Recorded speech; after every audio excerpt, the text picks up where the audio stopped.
What's up, everybody? I'm DJ Sixsmith. Look who we got. It's Tiki Barber. What's happening, peeps? What's going on, man? How are you? I'm good, real good. Yeah. Can't complain. Football Awesome. season's here. It's here. It's only preseason. It's only preseason, but it's let's here. not get ahead of ourselves yet. Exactly. But let's talk some running backs. We were just chatting about Melvin Gordon, and Yeah. this is a guy that's slipping under the radar. What's going on with that? I mean, he always slips under the radar because he doesn't feel like he's an elite player, but he is an elite player. He scores, what do you have, 28 touchdowns over the last few years? He's a beast. And I remember this from my playing days. Scoring touchdowns is a skill.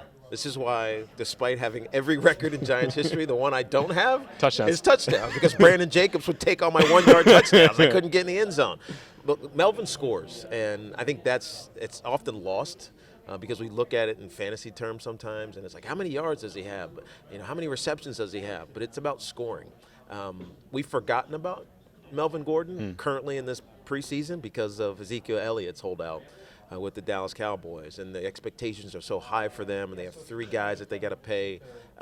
But running backs, as a group, are disrespected as it pertains to being paid, and it's just going to take one of them to reset the expectation. I hope it's Zeke. I hope it's Melvin. I hope one of them get it done, though, because I'm tired of hearing the narrative. Oh, they're expendable. They're a dime a dozen. The good ones aren't. Right, or we can win a Super Bowl without an elite running back. The average ones are. Yeah. The great ones are not a dime a dozen. And I think what sucks also is that Todd Gurley got the money, and now Todd Gurley has the knee issues. Because Todd Gurley, a couple years ago, we're talking about him as one of the best guys in the league. Right. And suddenly it's like, well, we're not sure what we're going to see from Todd Gurley. So what do you like about his game? Well, Todd could do everything. I remember him back at Georgia. He returned kickoffs. He was a receiver, as a runner, more of a receiver in college than most guys are in college. And so you knew he was going to be dynamic. It was just about health because he obviously tore his knee up in college. And now he has arthritis. The beauty from the Rams standpoint is that they kind of stole a couple of years there. They did his deal before his 4th year.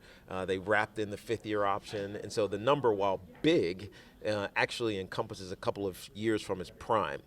It's why you're seeing running backs get drafted in the 1st round these days, because you have them for 5 years at least. And if you're going to wear them out, you're going to give them 340 carries. 5 years, you got your money's worth, right? Your 1st-round money's worth. But from a player standpoint, it's frustrating because you never get to free agency. And even if you're good enough through 5 years, they can just franchise you. But with Todd in specific, I think his carries are going to be limited.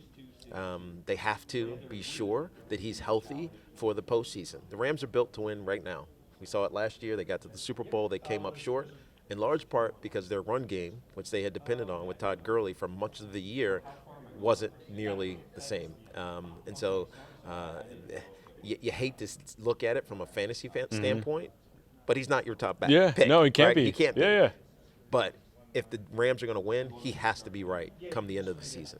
Let's go to New York. You get asked about Saquon all the time. He's the man. He's the man. But what can he still work on? Because I think about your career, and you made some differences in terms of how you tinkered some things. So what can he do in year number 2? Well, I think the beauty of Saquon is that he does so much well already from jump, whether it was being able to run, with a compromised offensive line, which will be better next year, catch the ball out of the backfield, be a check down resource for Eli or whoever the quarterback ends up being for parts of this season.